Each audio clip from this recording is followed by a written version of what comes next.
नमस्कार, आप देख रहे हैं हमारा स्पेशल प्रोग्राम और आपके साथ मैं हूं हर्षिता। मध्य प्रदेश में विधानसभा चुनाव की उल्टी गिनती शुरू हो चुकी है। ऐसे में भाजपा और कांग्रेस दोनों ही दलों की ओर से प्रत्याशियों के नामों का ऐलान हो चुका है। नामों के ऐलान के बाद लगातार विरोध के स्वर भी उठते नजर आ रहे हैं, जिसका खामियाजा दोनों ही पार्टियों को भुगतना पड़ सकता है। ऐसे में दोनों ही पार्टियों की ओर से लगातार प्रयास किए जा रहे हैं कि रूठे हुए प्रत्याशियों को मनाया जाए। इस पर अधिक जानकारी के लिए मेरे साथ जुड़े हैं मेरे संवाददाता संदीप नागर। तो संदीप, किस तरह से दोनों ही पार्टियों की ओर से तैयारियां की जा रही हैं चुनाव जीतने के लिए और रूठे हुए प्रत्याशियों को मनाने के लिए?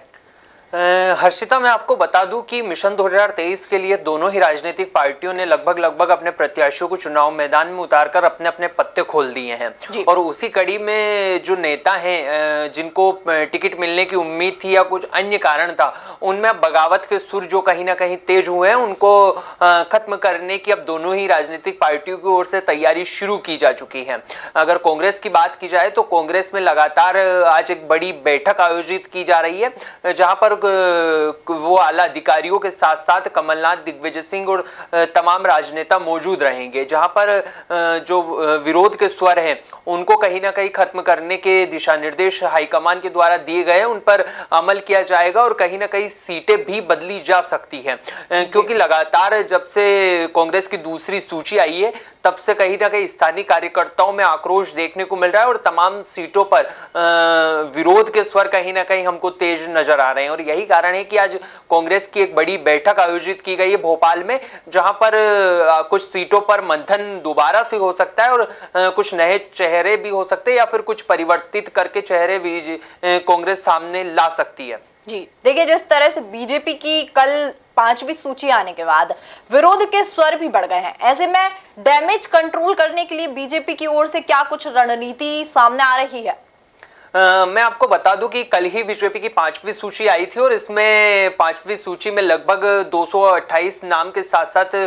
तमाम वो चेहरे साफ हो गए थे, क्योंकि बीजेपी ने अपनी 5वीं सूची में 92 प्रत्याशियों को चुनाव मैदान में उतारा था। उसके बाद से लगातार स्थानीय कार्यकर्ताओं में भी आक्रोश था और कहीं ना कहीं खरीद फरोख्त के भी हाईकमान पर आरोप लगे थे। ऐसे में अब ये निकलकर सामने आ रहा है कि बीजेपी जो है वो अपने स्थानीय कार्यकर्ताओं को मनाएगी और डैमेज कंट्रोल करने के साथ साथ उनके लिए कुछ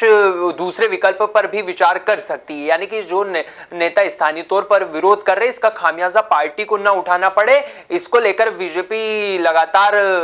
बात कर रही है। और जो केंद्र के नेता हैं जिनको प्रत्याशी भी बनाया गया है, वो उनके संपर्क में और लगातार बातचीत कर उनको डैमेज कंट्रोल करने की कवायद में जुटे हुए हैं और ये आश्वासन दे रहे हैं कि आपके लिए पार्टी कुछ दूसरे विकल्प पर विचार कर सकती है। और उन नेताओं को कहा गया है कि अगर आपको प्रत्याशी पसंद नहीं आ रहे हैं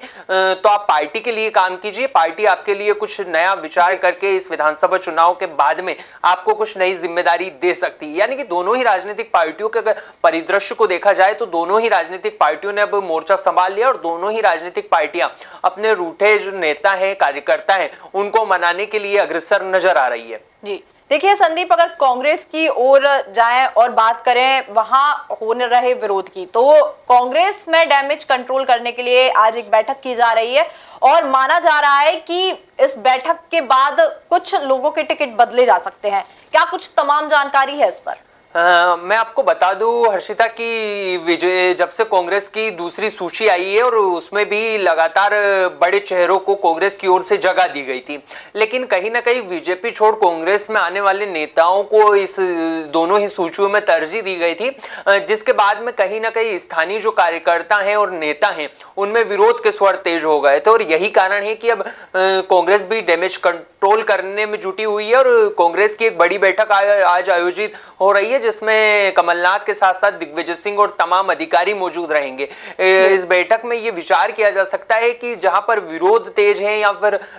जहां पर कुछ अन्य कार्यकर्ता सक्रिय है और दूसरे टिकट पर विचार करने की बात कर रहे हैं, वहां पर दूसरे प्रत्याशी के रूप में विचार किया जा सकता है। और हो सकता है कि जो एक सूची आ रही है या आने वाली है, जिसमें बैतूल जिले की एक सूची अभी कांग्रेस की ओर से डिक्लेयर नहीं की गई है, उसके साथ ही प्रत्याशियों के चयन में कुछ नए प्रत्याशियों को कांग्रेस जगह दे सकती है। यानी कि आज जो बड़ी बैठक होने वाली है, इसमें यह निर्णय लिया जा सकता है कि उस एक सीट पर क्या विचार किया जाएगा और जहां पर विरोध तेज है वहां पर किस नए प्रत्याशियों को जगह दी जाएगी। जी देखिए, जिस तरह से दोनों ही पार्टियों में अभी विरोध देखने को मिल रहा है, डैमेज कंट्रोल करने के लिए प्रयास भी किए जा रहे हैं, लेकिन क्या इसका फायदा अन्य दलों को मिल सकता है?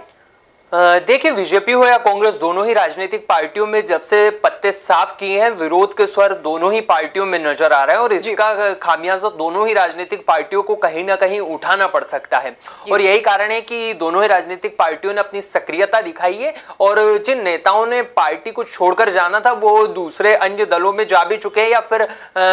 बीजेपी हो या कांग्रेस, दोनों ही राजनीतिक पार्टियों ने उन नेताओं को अपनाया है। लिहाजा विधानसभा चुनाव के बाद देखना होगा कि किस राजनीतिक पार्टी का विरोध जो है स्थानीय तौर पर ज्यादा निकल कर आ रहा है, क्योंकि लगातार हम देख रहे हैं कि कांग्रेस हो या बीजेपी कार्यकर्ता है वो पुतले दहन कर रहे हैं, विरोध के स्वर तेज कर रहे हैं और अपनी बगावत को स्पष्ट रूप से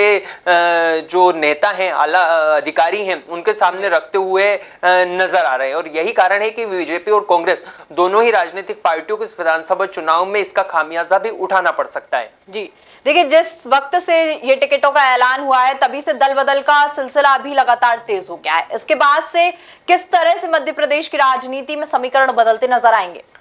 देखिए, मैं आपको बता दूं कि जब से बीजेपी ने अपनी 5वीं सूची जारी की और कांग्रेस की दूसरी सूची आई है, इसमें लगभग 128 और 129 नाम दोनों ही राजनीतिक पार्टियों ने डिक्लेयर कर दिए। यानी दोनों ही पार्टियों की ओर से 1 से 2 सीटें ऐसी बची हुई है जहां पर अभी उन्होंने प्रत्याशी होल्ड कर रखे हैं। ऐसे में अब ये माना जा रहा है कि जो अधिकारी, जो नेता है, जिनके स्थानीय तौर पर प्रत्याशी कहीं ना कहीं दूर होते जा रहे थे और कहीं ना कहीं उनकी पेट कहीं ना कहीं कम होती जा रही थी, वो प्रत्याशी कहीं ना कहीं सीट भी बदल सकते हैं और कहीं दूसरी पार्टियों में जाकर भी अपना विकल्प तलाश कर सकते हैं। यानी कि कुल मिलाकर कहा जा सकता है कि आने वाले दिनों में मध्य प्रदेश के जो सियासी समीकरण है वो तो बदलते हुए नजर ही आएंगे, बल्कि जो उम्मीद लगाकर पार्टी से बैठे हुए थे कि उनको टिकट दिया जाएगा,